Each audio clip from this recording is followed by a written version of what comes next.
Do not engage your people and gather information from your people if the data you collect, you're not going to act on. Because the process of collecting the data builds respect. Welcome to the Optimized Workplace. Today, I welcome Noah Pusey, CEO of Ripple Analytics. Ripple measures how people interact and is changing how organizations assess, manage, develop their people. So I welcome Noah of Ripple Analytics. Welcome, Noah. It's great to be here, Fran. Thanks for having me. It's a pleasure to have you as well. So before we get into the juices of it, can you tell us a little bit more about you and how you got into this line of work with Ripple? I am one of 7 kids, grew up on a small working farm in southern Vermont. Town population was about 550 people. Went to a 3-room schoolhouse. It's relevant because I learned from an early age that you had to be able to communicate, that you had to be able to negotiate, compromise, that you had to work with your brothers and sisters so that if there was that last pork chop on the plate, who was getting it? It's kind of corny, but that has really driven me in life. I think communication, especially in 2023, has never been more important. You know, when we all are provided more and more outlets to basically disconnect from our fellow humans, it's important to really promote open and honest communication, genuine communication. Sometimes those communications are difficult, but oftentimes they're necessary. So why do I mention it so early on? That's what really drove me to go to law school. I wanted to help people with their legal needs. And eventually in 2014, Derek Hedges and I co-founded Ripple with the singular goal of making the workplace a more enjoyable place to work. And how do you do that? Data. Find out what your people think, find out how your people are working, find out how they're interacting or not interacting. And again, as you mentioned in the lead-in, today, hybrid work, remote work, the changing environment of the modern workplace, it's more important than ever to get data from your people, because you don't have those lunch meetings where you sit, or you don't share coffee in the break room, water cooler conversations. I was raised professionally where you would have conversations making coffee in the morning. And those conversations would turn into, okay, Joe, okay, Fran, okay, David, Susan, let's get together at 4:00 today, and we'll kind of map out what we were just talking about this morning. Those opportunities don't exist as much now as they did, 20 years ago. That's why you really, as a manager, owner, leader, you have to get your information as easily and as often as possible. And that's what Ripple does. You said something a little bit earlier, which I want to unpack a little bit, because I think you're absolutely right. There is so much down, kind of sandwiched together information, data about how in which people want to react, don't react, the questions that, management wants to ask that they don't know if they're going to get themselves in hot water legally to ask, what's on the table, what's off the table. And what I noticed during COVID in the work that we do is that a lot of these managers were tasked with doing things that they weren't even able to do for themselves. Like, how are you going to coach someone around their mental health when you aren't even in a good psychological frame of mind yourself? So can you unpack, first off, what's the biggest challenge that you're seeing for your customers around trying to, again, get at the data or get at the question of what's going on with their employees? Yeah, well, one of our biggest challenges is just adoption and participation. There's an inherent, I won't say disrespect, but lack of trust between the younger workforce generations, the millennials, the Gen Zers, with the older workforce generations, my generation, the Gen Xers and the boomers. And that's real. I grew up learning how to lead from a leader that learned from people that survived the Great Depression. That's a different mentality than 25, 26, 28-year-olds today. Absolutely. And so what we do is we empower the managers, owners, and leaders to collect and crunch the data. But the millennials and the Gen Zers have to trust ownership, management, the older generational workforce, to use that data. We say it all the time. Do not engage your people and gather information from your people if the data you collect, you're not going to act on. Because the process of collecting the data builds respect. Because millennials, Gen Zers, partially my generation too, they say, wow, ownership wants to know my opinions about something. And our platform is completely anonymous. So there should be no concern over, the person's identity that is providing the feedback. Mm-hmm. But once you've collected that feedback, once you've collected that data, that information, you better be ready to act on it. And that doesn't mean you have to change your complete approach to your organizational operations. What it means is if the data shows you have great people that are interacting on a positive level, celebrate it. I was raised with the review process that I was raised on was, let's not let Noah think he's too important, because if he does, he's going to say, well, why aren't you paying me X amount instead of what you're paying me now? Why is my bonus so small? Why do I only get 2 weeks of vacation? All those things where in 2023, if you have good people, let them know that you're going to acknowledge it and give them what they want. Because I won't go into the stats of replacing an employee, but we all know the cost, the damage to culture, it's huge. So hold on to those employees. I'm a data analytics person, so I use a lot of statistics. And when I discuss realities of the modern workplace, a Gen Zer, their average tenure at a job is 2 years and 3 months. My generation, 5 years, 2 months. So more than double, right? Yeah. And then boomers are 8 years and 5 or 6 months. Yeah. So if you're only going to have a person on average about 2 years, you can't have a 9-month onboarding process. The old adage, when you hire someone new, you got 4, 5, 6 months. And well, if you take 6 months to onboard someone, 7, 8 months to onboard someone, you're only getting a month. You're only getting a year and maybe 5, 6 months of productivity. That's not a good return on investment. So what we do is, to answer your question in terms of just really trying to gather the information in a way that is easy, is fluid. Our surveys are 5 questions long. It's a team-based model. So you have 5, 6, 7 people on your team. Each survey takes about 15 seconds to complete on average. So managers are asking their people to work for about a minute and a half to give feedback.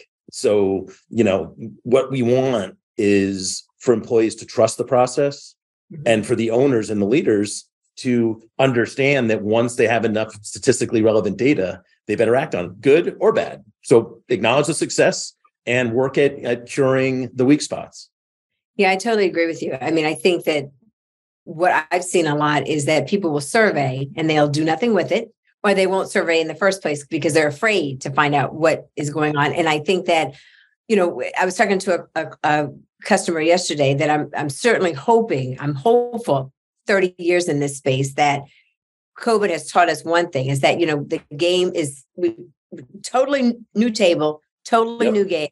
Let's change things up. Let's do things differently and not go back to the same old way of that distrust.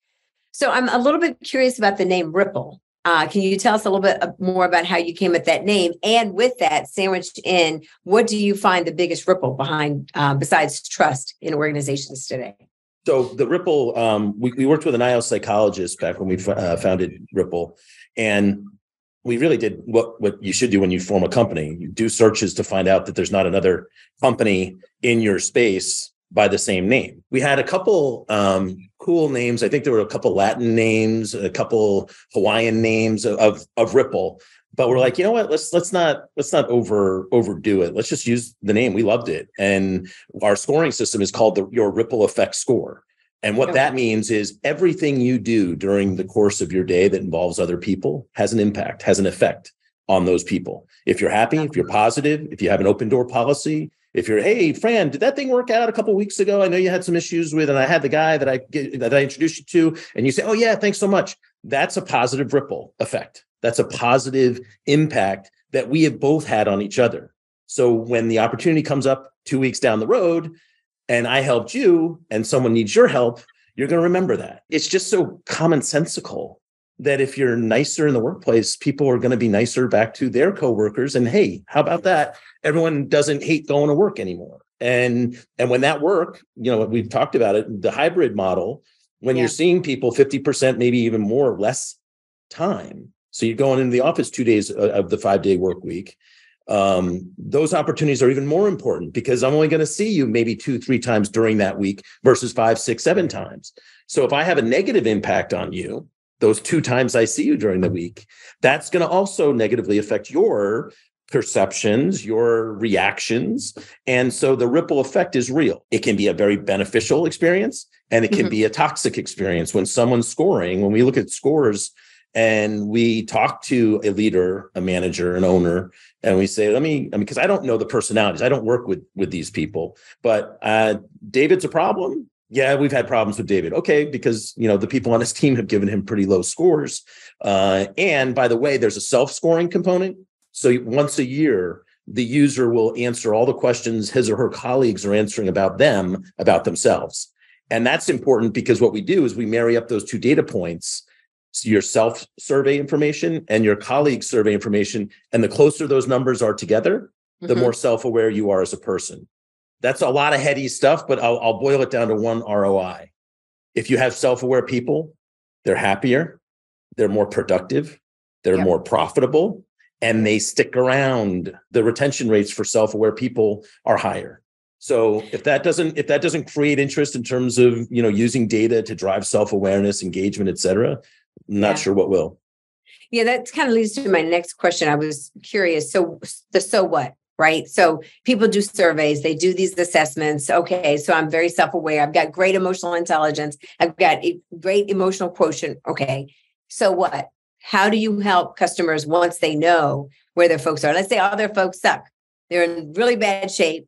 Nobody trusts anybody. You've got really, really bad distrust going on in the organization. Leadership doesn't talk to each other, which trickles down. So what? How does Ripple then help? We're more of an X-ray machine. We gather the data. We'll give you your dashboard. We'll give you the film of your broken leg, but we're not the doctor. So we have doctors that work with us to set your leg, to put it in a cast so that it heals properly. But also the flip side is true too. We have coaches and professionals that can use the data. When you have successful data, you want to replicate it. Yeah. You want to scale with whatever you're doing right, acknowledge it, and make sure you're going to keep doing it right, and have those decisions be data-driven as well. Yeah, I think as you're talking, I think, you'd be a great partner for Aero Buddies, because oftentimes we are called in to do that. The coach, we know we have a problem. Yep. But the first question I always ask is, so what's the level of the problem? Have you analyzed the problem? Is there any diagnostics on the problem? What's leading to the problem? I don't want to just see the symptoms. What is leading to that problem? Because you can't just address the symptoms like any, issue that you have. Yep. So let's flip the script a little bit. We've talked a lot about the challenges and how you do your diagnostics and how you do the data analytics. You're a thought leader in this space. You've been in it now, it sounds like well over a decade, in doing this analysis and being in big organizations and small. Where do you think we're going now in this new, workplace that we're trying to recreate and optimize and so forth? Where do you think we're going? I don't think we'll know for a few more years, only because as the baby boomers are retiring at the rate of 80,000 members a week globally, right? As they are retiring and my generation is taking over, my generation wasn't raised on data, wasn't raised on technology, but certainly professionally we were. Long story short, in terms of where are we going post-COVID and the realities show that the concerns of the baby boomer generation, that you and I were going to sit around, eat cereal and watch movies all day long, right? If we were working remotely, they were wrong. 80% of American workers worked as much, if not more, during the first 2 years of COVID. Yeah. 80%. And I love the moniker of quiet quitting, right? I've had quiet quitters work alongside me for my entire professional career. They were called clock punchers, slackers, people that did the absolute bare minimum without getting fired. When you have data that supports that someone's a toxic employee, figure out what their job role is, see if you can help him, her, them get to be where they need to be. And if after your attempts you fail because of certain things that you cannot change in an employee, then you have to make the decision to eradicate that person's influence from your organization. And that's what organizational health can only be achieved. Good health can only be achieved if you do something about those employees, because the good employees, and we can talk about engagement in a second, the good employees are frustrated that management doesn't do anything with the toxic employees. The good employees have to work harder. And the good employees, the Great Resignation is not because the bad employees are resigning. The Great Resignation is such a concern because the good employees are leaving, because they're sick of 68% of their coworkers being disengaged. If you look at your 100 employee company and 32 of them are engaged, that is not good. And driving engagement can be as easy as sending surveys around. It's telling people you like, what you enjoy the opportunity to gather this information so you can make the organization better. Yeah. Now, doesn't mean you can fire all 68% of your disengaged employees, but you can tell them that that behavior is not going to be tolerated as much as it has been. And Absolutely. I think that could be the biggest takeaway for COVID in general, is the fact that while engagement stayed the course in 2020 and 2021, it went down in 2022. And I think if you're looking for opportunities to show your people that you care for them, that you trust them, that you respect their opinions, then do it in a way that's easy and simple and technology driven. And that's what we do. Love that. It was really fantastic, Noah. So what are you looking forward to most? 2023 has just begun, even though it feels like it's been jam-packed. Yep. We're past the first quarter. In the work that you're doing, just in general, when you look at the workplace today, what are you guys looking forward to the most? I'm looking forward to developing our channel partners, our resellers, the people in the PEO space, the outsourced HR people. I'm actually working with an incredible person up in Marblehead, Massachusetts. She does all HR legal work. When we first started Ripple, my co-founder was an SVP of strategy at a large company in Boston, and I was a lawyer. So we thought the natural spots would be in healthcare and in law. And so, lawyers are the worst because they only care about the almighty billable hour. Not only care about, but what drives their P&L. Yeah. And so, you could be a really great coworker, a great resource to other attorneys in your law firm. But if you bill 1,900 hours and, Andy down the hall bills 2,300 hours at $400 or $500 an hour, not working out. Andy's the better employee. Even if Andy's not approachable, Andy doesn't help anybody. Yep. Andy will walk over his mom to close a deal. It doesn't matter, because the managing partner of that firm is going to see 400, 500 additional billable hours. And Andy's going to get the bigger bonus. Andy's going to get the more recognition. And meanwhile, my door's open all the time. I'm helping people with issues that they're facing, but there's no metric that the law firms look at to measure other aspects of lawyers. And so we're working with this consultant in the legal space, the HR legal space. So I'm excited about developing that. We have a partnership with Puzzle HR, which is a big HR outsourced company. A couple PEOs we're working with. I have a call with the chairperson of the Institute for Organizational Mindfulness out in Nevada. Okay. All of this stuff. And it lines up with what you're doing too, in terms of, creating, really driving what modern organizations are going to look like on all levels. This new modern workplace, the workplace of now, it's no longer the workplace of the future. I think there's a lot of things that have to shift, and we're seeing it shift a lot, I think, tangibly, but I think these are the intangible pieces that are shifting as well. So that's super exciting. So how do people get a hold of you if they're interested in some of the things you've shared today and just having further discussion? What's the best way for them to reach out to you? Email me. My email address is Noah, NOAH, at Ripple, RIPPLE, crew, CREW.com. You can also go to our newly revamped website, ripplefeedback.com, and check out what we're doing. And we know within a few minutes whether a prospect is on board or whether that prospect, read an article about engagement, but they're really not committed to, using data in a way that's going to drive the health, the psychological, physical health of their organization. Well, thank you very much. Is there anything else that you would like to share with our listeners about, what Ripple has going on in the next 6 months or so in 2023 that may be exciting to them? Yeah. So we're attending at the end of April, there's a conference out in Las Vegas, Unleash.ai. Oh, yeah. I know Unleash. Yeah. Unleash. So we're going out to that. I'm going to hopefully, meet a lot of people, network. And we're also, I'm presenting on data analytics and the importance of data on sustainable culture at the Thrive 2023 conference, which is on May 9th on Long Island. Email me. Any listeners can email me and I'll get you all the information. I can also get you a discount code for attending that conference. And yeah, just, we're excited about really the change that has happened, that is currently happening and will happen, based around gathering and using good, genuine feedback, timely information, so that you can show your people that you're not scared, even if the data is bad, quote, bad. No data is bad, because if that data doesn't say what you were hoping it would say, then act on it and make the change that is necessary to drive. And by the way, I always use the numbers in terms of, how long the average millennial stays at a job, the average Gen Zer. The people that run companies currently are a lot of my generation and a lot of boomers. A lot of the mentality that has to change. You're never going to get a Gen Zer to work for 15 years at your job. The chances of that happening are very slim.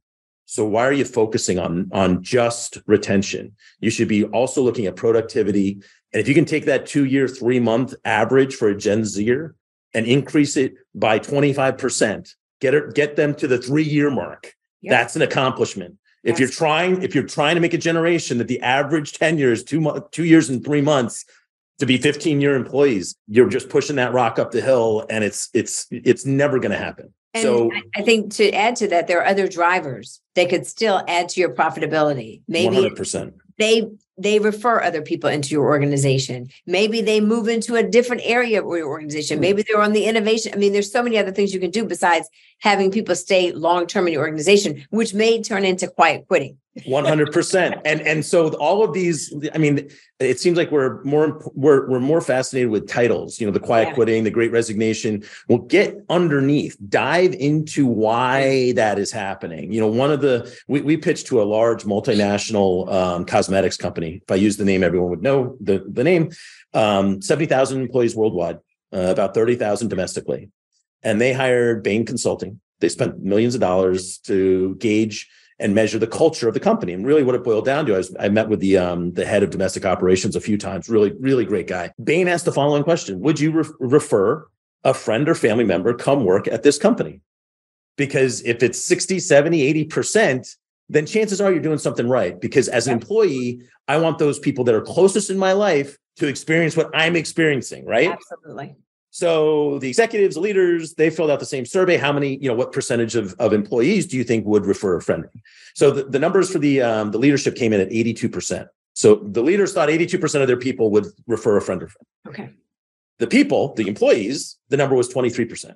And so that gap shows and confirms that your culture is not good. So what did this company do with the information? They buried it. They did not come out and say, we know we have an issue. We're addressing it. We're going to implement this strategy, that strategy, this solution, this initiative. They didn't do anything with it. They buried it because they're embarrassed. Yeah. And they would have done kicking the can down the road. They're not dealing with exactly the problem. Right. Yeah. Exactly right.